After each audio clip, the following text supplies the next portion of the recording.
नमस्कार दोस्तों, स्वागत है आप सभी का आपके अपने चैनल हमारे संस्कार में। आज हम आपके सामने प्रस्तुत करने जा रहे हैं जेठ मास की कथा अध्याय 1। लेकिन उससे पहले आप सभी से निवेदन है कि जो चैनल पर नए हैं और अभी तक चैनल को सब्सक्राइब नहीं किया है, प्लीज़ चैनल को सब्सक्राइब करें, वीडियो को लाइक करें, ज़्यादा से ज़्यादा शेयर करें ताकि ये जानकारियाँ और ये कथाएं दूसरे लोगों को भी लाभ पहुंचा सकें। बेल आइकन को दबाना ना भूलें, जिससे कि हमारी आने वाली हर वीडियो की जानकारी आपको नोटिफिकेशन के ज़रिए मिल जाया करे। कमेंट्स बॉक्स में जय हो सूर्य देव भगवान की, हर हर महादेव लिखना ना भूलें। आपका ये छोटा सा प्रयास हमारे लिए बहुत मददगार साबित होता है। आपको बहुत थोड़ा सा समय लगता है। चलिए अब हम आपको बताने जा रहे हैं कि जेठ का महीना कब से शुरू हो रहा है, कब ख़त्म होगा, जेठ महीने का महत्व क्या है, इसमें कौन कौन से काम करने चाहिए और कौन से नहीं करने चाहिए। हिंदू कैलेंडर के अनुसार 12 महीने होते हैं एक वर्ष में, लेकिन उसके 2 महीने जा चुके हैं, यानी चैत्र और बैसाख जा चुके हैं। वैसे तो गर्मी चैत्र से ही शुरू हो जाती है। हिंदू कैलेंडर के अनुसार ज्येष्ठ तीसरा महीना होता है। ज्येष्ठ महीने में सूर्यदेव अति प्रचंड होते हैं, यानी कि उनका तेज अपनी चरम सीमा पर होता है। इस महीने में ऐसी गर्मी पड़ती है जिसका कोई अनुमान भी नहीं लगा सकता। ज्येष्ठ महीने की पूर्णिमा को ज्येष्ठ नक्षत्र होने की वजह से इसका नाम ज्येष्ठ बताया गया है। ज्येष्ठ नक्षत्र से इस महीने का संबंध माना जाता है। ज्येष्ठ यानी कि सबसे बड़ा। जेठ के महीने में धर्म का संबंध जल से जोड़ा जाता है, ताकि जल का बचाव किया जा सके, उसको कहीं भी व्यर्थ इधर उधर खराब ना किया जा सके, जल को बचाया जा सके। जेठ के महीने में सूर्य देव और वरुण देव की उपासना विशेष फलदायी मानी जाती है। इस महीने के सभी मंगलवारों को बुढ़वा मंगल या बड़ा मंगल के नाम से जाना जाता है। उनके साथ बहुत सारी प्राचीन और पौराणिक कथाएं जुड़ी हुई हैं, जिसका कि वर्णन हम आगे अपनी वीडियो में करेंगे और आपको बताएंगे। जेठ के महीने में वातावरण में और शरीर में जल का बहुत ही कम स्तर रह जाता है, यानी कि गर्मी की वजह से, पसीना ज़्यादा निकलने की वजह से जल का स्तर गिर जाता है। इसीलिए ज्येष्ठ के महीने में जल का सही और पर्याप्त प्रयोग करना चाहिए, यानी कि बेशक आप थोड़ा थोड़ा पिएं, लेकिन दिन में कई बार जल ग्रहण करना चाहिए। जेठ के महीने में धूप अति तेज होती है, इसीलिए लोगों को गर्मी में जाने के बाद बेहोशी और चक्कर आने की समस्या आम होने लगती है, या खान पान की लापरवाही की वजह से बीमारियां परेशान कर सकती हैं। जेठ के महीने में खान पान की बीमारियों से बचाव अवश्य ही करना चाहिए, क्योंकि जरा सी लापरवाही भी जानलेवा सिद्ध हो सकती है। जेठ के महीने में हरी सब्जियां, सत्तू और जिनमें जल की मात्रा अधिक हो, ऐसे फलों का सेवन करना अति लाभदायक बताया गया है। जेठ के महीने में दिन में सोना तो नहीं चाहिए, लेकिन दोपहर का भोजन करने के बाद थोड़े समय तक विश्राम अवश्य ही करना चाहिए। पानी का ज़्यादा प्रयोग करें और धूप से अपना बचाव रखें। जेठ के महीने में जल की ज़रूरत सबसे ज़्यादा होती है और उसका महत्व भी समझ में आता है। इसीलिए ज्येष्ठ के महीने में जल देवता यानी कि वरुण देवता की और सूर्य देवता की पूजा विशेष तौर पर की जाती है। इस महीने में सुबह और शाम पौधों में जो आपने अपनी बालकनी में या छत पर लगा रखे हों, या कहीं आपने किचन गार्डन बनाया हुआ हो, उसमें दोनों समय जल की आवश्यकता होती है, तो उन पौधों को भी 2 बार जल दीजिए। और जो प्यासे राहगीर हैं या कोई भी आपके दरवाजे पर आता है, तो उनको पानी अवश्य ही पिलाइए। लोगों को जल पिलाने की व्यवस्था कर दीजिए, यानी कि जहाँ भी आसपास जल की व्यवस्था ना हो, यानी कि कोई कुआं, नल, टोंटी, सरोवर, तालाब ना हो, तो वहाँ पर आप मटके भरवा कर जल रखवा दीजिए, यानी कि प्याऊ लगवा दीजिए। जल की बर्बादी ना करें। शास्त्रों में जेठ मास में जल का संरक्षण करने पर विशेष जोर दिया जाता है। इस महीने में जल का सही और पर्याप्त उपयोग करने की सलाह दी जाती है। सूर्य मंत्र का जाप करना अति विशेष फलदायी माना गया है। सूर्य देव का मंत्र है ओम आदित्याय नमः, या इसकी जगह पर आप ओम घृणी सूर्याय नमः मंत्र का जाप कर सकते हैं। जितना भी आपके पास समय उपलब्ध हो उसी के हिसाब से कर सकते हैं।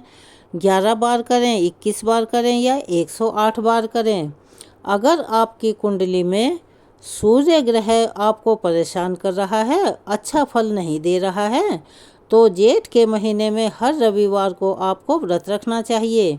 जेठ के महीने में सूर्य देव की उपासना करना, पौधों में जल डालना और प्यासे लोगों को पानी पिलाना, ये काम बड़े ही पुण्यदायी बताए गए हैं, जिससे अक्षय पुण्य की प्राप्ति होती है। इन कामों को करने से आपको निश्चित रूप से लाभ प्राप्त होगा। वृक्षों में और पौधों में, खास तौर से पीपल के वृक्ष में, अगर आप रोज सुबह सूर्योदय होते ही जेठ के महीने में जल अर्पित करने लगें तो इससे आपकी जो आर्थिक समस्याएं आपके घर में चल रही हैं वो अतिशीघ्र दूर हो जाएंगी। और स्वास्थ्य में अगर कोई बड़ी समस्या लंबे समय से चली आ रही है तो वो समस्या भी आपकी चुटकियों में समाप्त होगी। जेठ के महीने में आप कोई पूजा करें या ना करें, लेकिन लोगों को जल अवश्य ही पिलाएं। ये बहुत पुण्य का काम होता है। और वृक्षों और पौधों में जल अवश्य दें। साथ ही साथ जल का संरक्षण भी करें, यानी कि जल की बर्बादी ना करें। इस महीने में वातावरण और शरीर में जल का स्तर गिरने लगता है, अतः जल का सही और पर्याप्त प्रयोग करना चाहिए। खान पान की बीमारियों से बचाव भी अति आवश्यक है।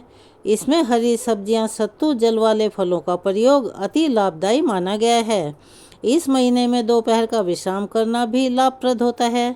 जेठ के महीने में गंगा या पवित्र नदियों में स्नान करना अति पुण्य देने वाला माना गया है। इससे पापों का नाश और मोक्ष की प्राप्ति का मार्ग खुलता है। जेठ के मंगलवार की महिमा भी अलग ही है। जेठ के मंगलवार को हनुमान जी की विशेष पूजा की जाती है। इसे बड़ा मंगल या बुढ़वा मंगल के नाम से जाना जाता है। और इस दिन जो हनुमान जी को प्रसन्न करने में बहुत ही कारगर उपाय है, उन्हें तुलसी दल की माला अर्पित करें। उसके साथ ही भोग लगाने में क्या करें, हलवा पूरी या मीठी चीज़ों का भोग लगाएं। इसके बाद उनकी स्तुति करें। जो निर्धन हैं उन्हें हलवा पूरी और जल बांट दें। ऐसा करने से मंगल संबंधी हर समस्या का निदान हो जाएगा। चलिए अब हम आपको बताते हैं कि इस महीने में कौन कौन से त्योहार आने वाले हैं।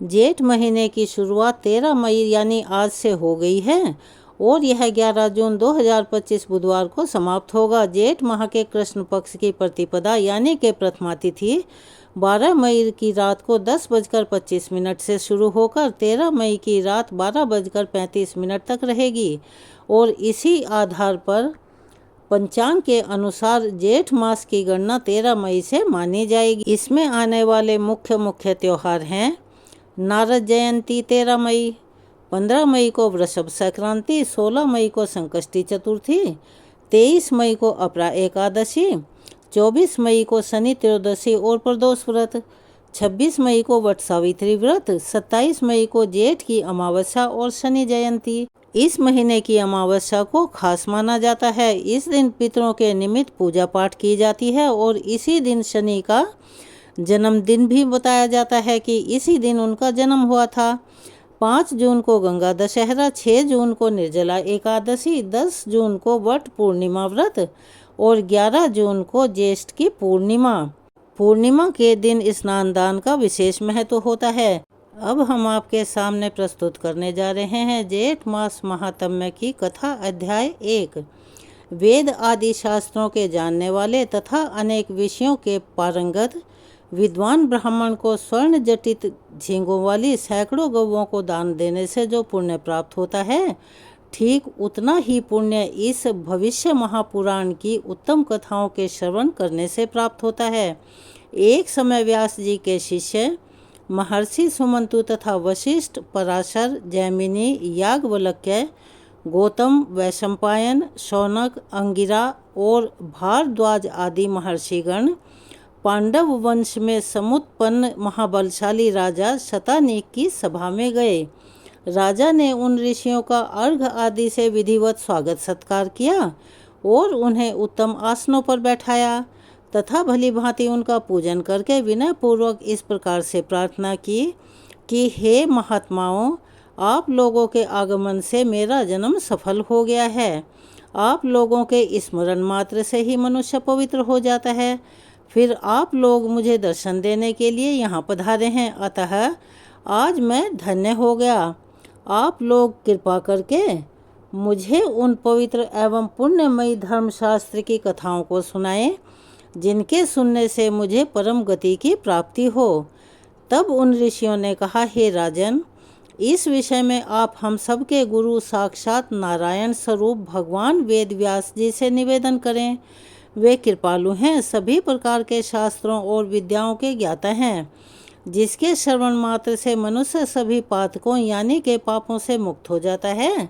उस महाभारत ग्रंथ के रचयिता भी यही हैं। राजा शतानीक ने ऋषियों के कथनानुसार सभी शास्त्रों के जानने वाले भगवान वेद व्यास से प्रार्थना पूर्वक जिज्ञासा की, हे प्रभु, मुझे आप धर्ममय पुण्य कथाओं का श्रवण कराएं, जिससे मैं पवित्र हो जाऊं और इस संसार सागर से मेरा उद्धार हो जाए। तब व्यास जी ने कहा, हे राजन, यह मेरा शिष्य सुमंतु महान तेजस्वी एवं समस्त शास्त्रों का ज्ञाता है। यह आपकी जिज्ञासा को पूर्ण करेगा। मुनियों ने भी इस बात का अनुमोदन किया। उसके पश्चात राजा शतानीक ने महामुनि सुमंतु से उपदेश करने के लिए प्रार्थना की, हे द्विजश्रेष्ठ, आप कृपा कर उन सभी पुण्यमयी कथाओं का वर्णन करें, जिनके सुनने से सभी पाप नष्ट हो जाते हैं और शुभ फलों की प्राप्ति होती है।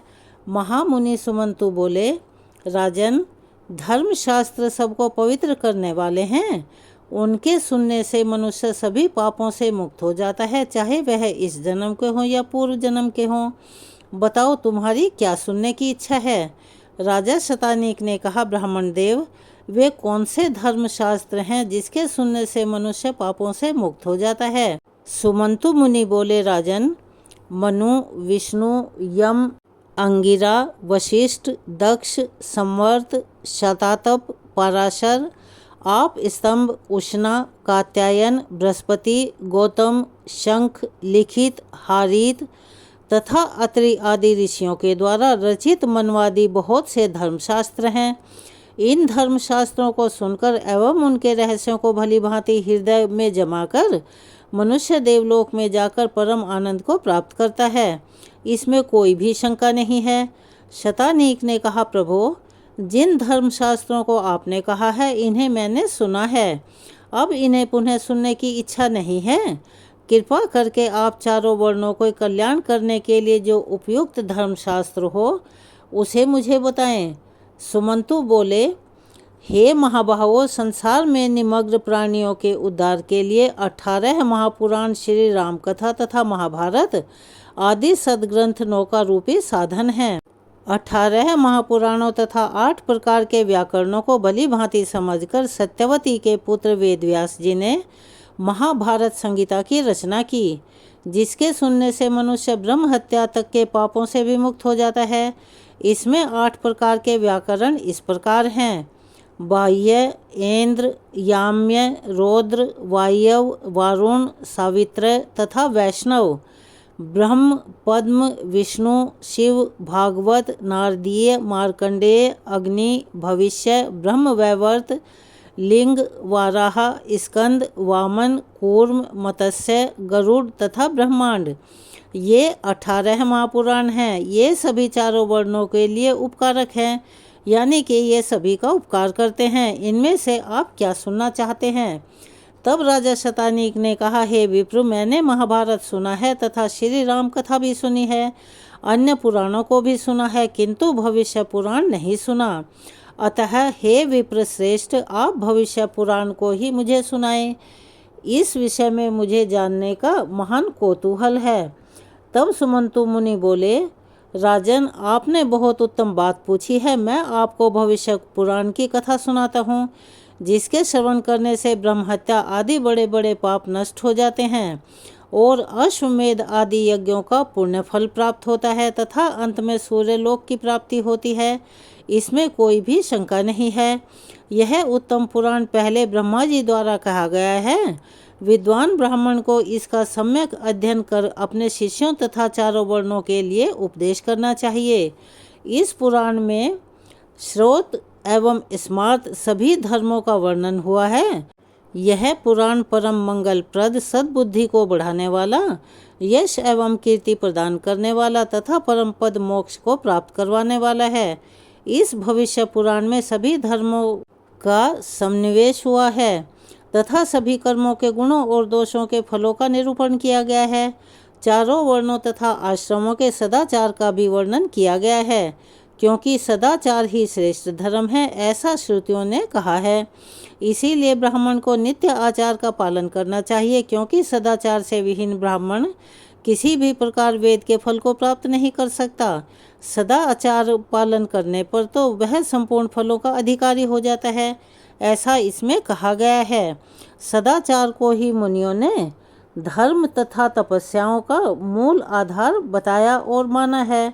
मनुष्य भी इसी का आश्रय लेकर धर्म आचरण करते हैं।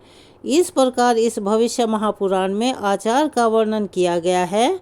तीनों लोकों की उत्पत्ति, विवाह आदि संस्कार विधि, स्त्री पुरुषों के लक्षण, देव पूजा का विधान, राजाओं के धर्म एवं कर्तव्य का निर्णय, सूर्य नारायण, विष्णु, रुद्र, दुर्गा तथा सत्यनारायण का महात्म्य एवं पूजा विधान, विविध तीर्थों का वर्णन, आपर धर्म तथा प्रायश्चित विधि, संध्या विधि, स्नान, तर्पण, वैश्वदेव भोजन विधि, जाति धर्म, कुल धर्म, वेद धर्म तथा यज्ञ मंडल में अनुष्ठित होने वाले विविध यज्ञों का भी वर्णन हुआ है। हे कुरुश्रेष्ठ शतानीक, इस महापुराण को ब्रह्मा जी ने शंकर को, शंकर ने विष्णु को, विष्णु ने नारद को, नारद ने इंद्र को, इंद्र ने पराशर को तथा पराशर ने व्यास को सुनाया है और व्यास से इसे मैंने प्राप्त किया है। इस प्रकार परंपरा प्राप्त इस उत्तम भविष्य महापुराण को मैं आपसे कहता हूँ, इसे ध्यानपूर्वक सुने। इस भविष्य महापुराण की श्लोक संख्या 50,000 है। इसे भक्ति पूर्वक सुनने वाला रिद्धि, वृद्धि तथा संपूर्ण संपत्तियों को प्राप्त करता है। ब्रह्मा जी के द्वारा प्रोक्त इस महापुराण में 5 पर्व कहे गए हैं, जो कि इस प्रकार हैं: ब्राह्म, वैष्णव, शैव, त्वाष्ट्र तथा प्रतिसर्ग पर्व।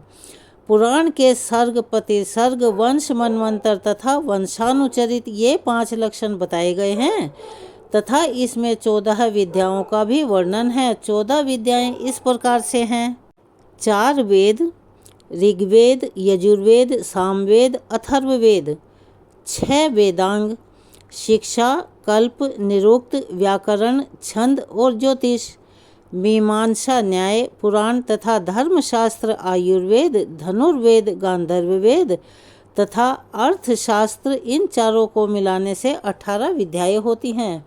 सुमंतु मुनि पुनः बोले, हे राजन, अब मैं भूत सर्ग अर्थात समस्त प्राणियों की उत्पत्ति का वर्णन करता हूँ, जिसके सुनने से सभी पापों की निवृत्ति हो जाती है, यानी कि सभी पाप नष्ट हो जाते हैं और मनुष्य परम शांति को प्राप्त करता है। हे तात, पूर्व काल में यह सारा संसार अंधकार से व्याप्त था। कोई पदार्थ दृष्टिगत नहीं होता था, अर्थात दिखाई नहीं देता था। उस समय सूक्ष्म, अतीन्द्रिय तथा सर्वभूतमयी उन पर ब्रह्म परमात्मा भगवान भास्कर ने, यानी कि सूर्यदेव ने, अपने शरीर से नानाविध सृष्टि करने की इच्छा की और सर्वप्रथम परमात्मा ने जल को उत्पन्न किया तथा उसमें अपने वीर्य रूप शक्ति का आधान किया। इससे देवता, असुर, मनुष्य आदि संपूर्ण जगत उत्पन्न हुआ। वह वीर्य जल में गिरने से अत्यंत प्रकाशमान स्वर्ण का अंड हो गया। उस अंड के मध्य से सृष्टिकर्ता चतुर्मुख लोक पितामह ब्रह्मा जी उत्पन्न हुए। नर से जल की उत्पत्ति हुई, इसीलिए जल को नार कहते हैं। वह नार जिसका पहले अयन हुआ उसे नारायण कहते हैं। ये सत, सद्रूप, अव्यक्त एवं नित्य कारण हैं। इनसे जिन पुरुष विशेष की सृष्टि हुई वे लोक में ब्रह्मा के नाम से प्रसिद्ध हुए। ब्रह्मा जी ने दीर्घ काल तक तपस्या की और उस अंड के 2 भाग कर दिए। एक भाग से भूमि तथा दूसरी से आकाश की रचना की। मध्य में स्वर्ग, 8 दिशाओं तथा वरुण का निवास स्थान अर्थात समुद्र बनाया। फिर महादादी तत्वों की तथा सभी प्राणियों की रचना की। परमात्मा ने सबसे पहले आकाश को उत्पन्न किया और फिर क्रम से वायु, अग्नि, जल और पृथ्वी, इन तत्वों की रचना की।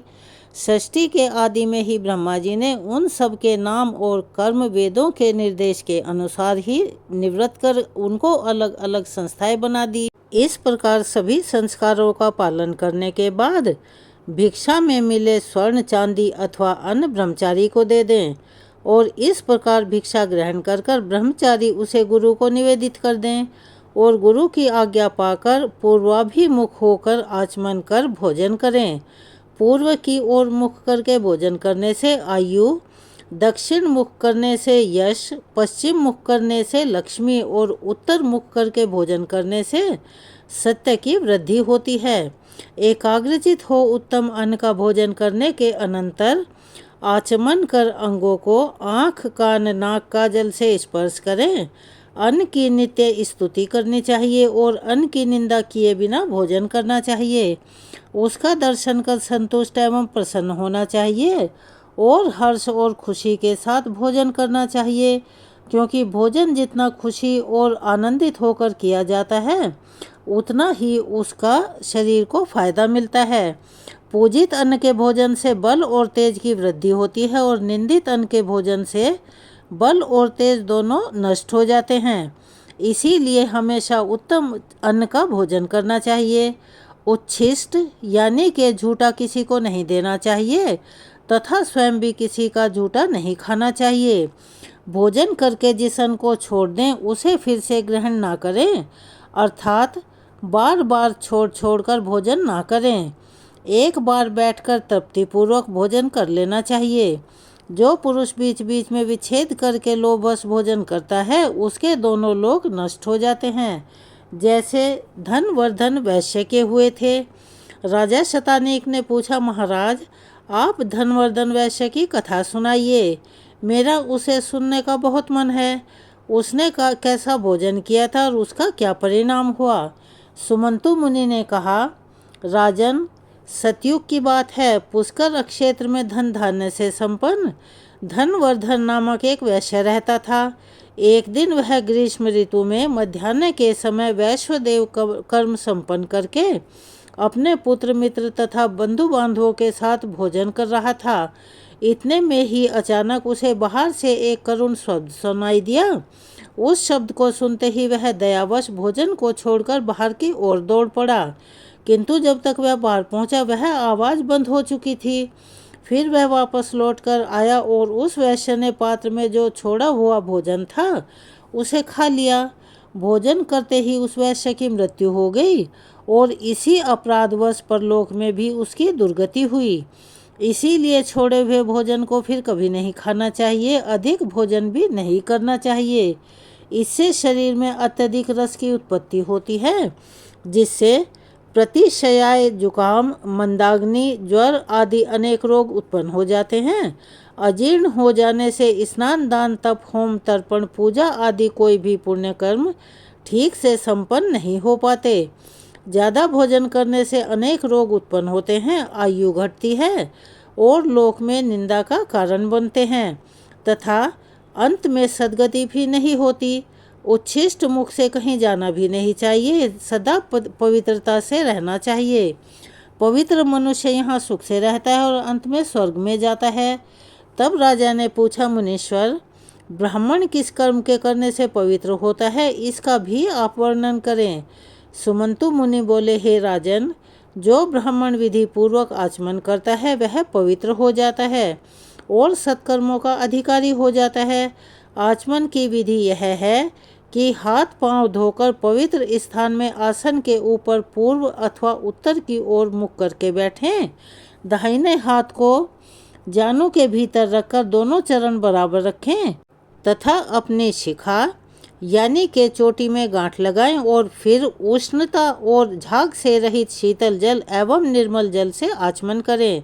खड़े खड़े बात करते, इधर उधर देखते हुए और जल्दी में और क्रोध से युक्त होने पर आचमन कभी भी ना करें। हे राजन, ब्राह्मण के दाहिने हाथ में 5 तीर्थ कहे गए हैं, जो कि इस प्रकार हैं: देव तीर्थ, पितृ तीर्थ, ब्रह्म तीर्थ, प्रजापत्य तीर्थ और सौम्य तीर्थ।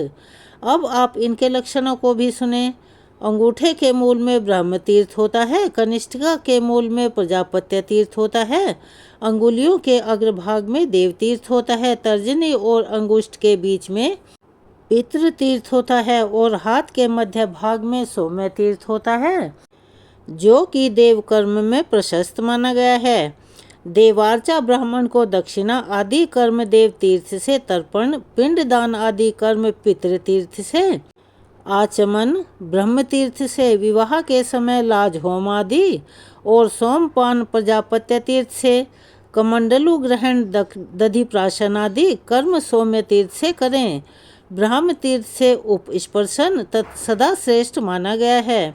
अंगुलियों को मिलाकर एकाग्रचित हो पवित्र जल से बिना शब्द किए 3 बार आचमन करने से महान फल प्राप्त होता है और देवता भी प्रसन्न होते हैं। प्रथम आचमन से ऋग्वेद, द्वितीय से यजुर्वेद और तृतीय से सामवेद की तृप्ति होती है तथा आचमन करके जलयुक्त दाहिने अंगूठे से मुख का स्पर्श करने से अथर्ववेद की तृप्ति होती है। ओष्ठ के मार्जन से इतिहास और पुराणों की तृप्ति होती है।